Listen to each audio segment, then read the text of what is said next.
And I'm gonna pick up some, just a little bit, just a hint. This is going to be Encapsulate and Ombre at the same time. And of course, I have all the mix of neon glitter. And if you are getting the subscription box, I believe there are like really a cool difference. Oh my gosh, I'm loving it. Different glitter is going to be the neon, I mean, especially. But I mix all of them together. It's under, it's like,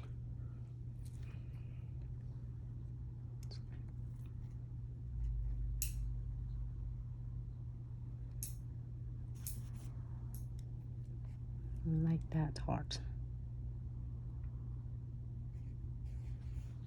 I mix them all in like heart, and you can see that with star.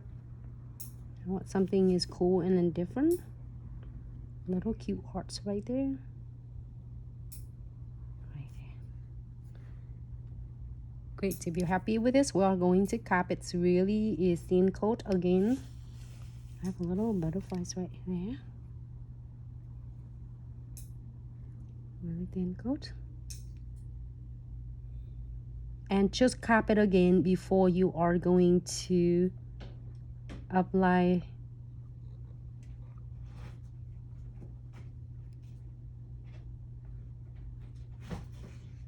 the milky white.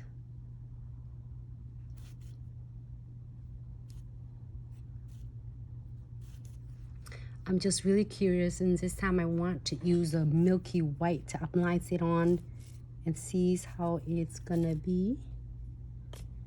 Instead of pink, you see me do pinks a lot. So let's take a look with the milky white. Pick the smaller beads of milky white and place it right here. Where is yours line that you finish with the Encapsulate? And using the belly of your bristle and blend it. Well, it's turned out really cool though.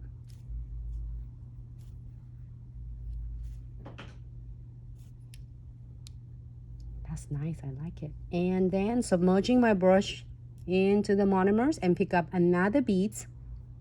And the reason I share with you in 2 beads, because with all of us who start with liquid and powders and really want to achieve your beautiful ombres and encapsulate at the same time, I would suggest do 2 beads. However, there are thousands of different techniques out there.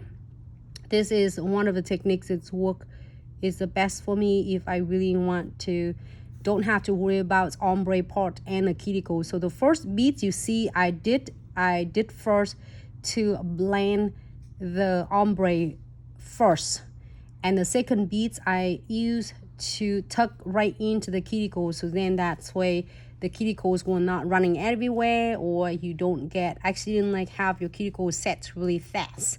And then also you still able to achieve your ombre so beautiful at the same time. So that is the purpose of it. So now if I'm happy with this, it's blending really nice. I really in love with this milky white, super easy, soft look. And it's blend, it's absolutely consistency.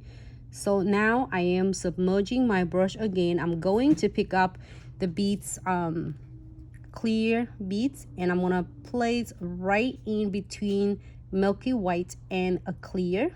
So I am going to cap it just to be sure that it's later when I shape and buff and file, I am not accidentally destroy my ombre effects, because it's really have a fading looks with the milky whites and clear. So I'm going to protect it, so then you won't have to worry about it's going to destroy our ombre. So now it's just tape it on this side, and then to keep the shape, it's really nice.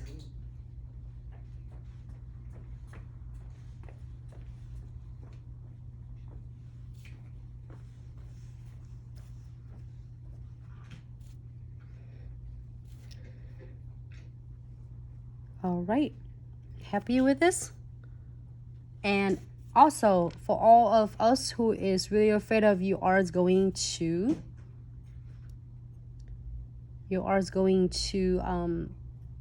worry about when you're shaping and filing the cuticle area, you can feel free to add just smaller beads in the cuticle area. So this, in case that you're heavy-handed and file too much of your milky white away, you can cap it to make sure that the cuticles will be protected. All right, so let it set. We are going to move on the next nails. We'll wait till it dry and then we can do some crystal placements.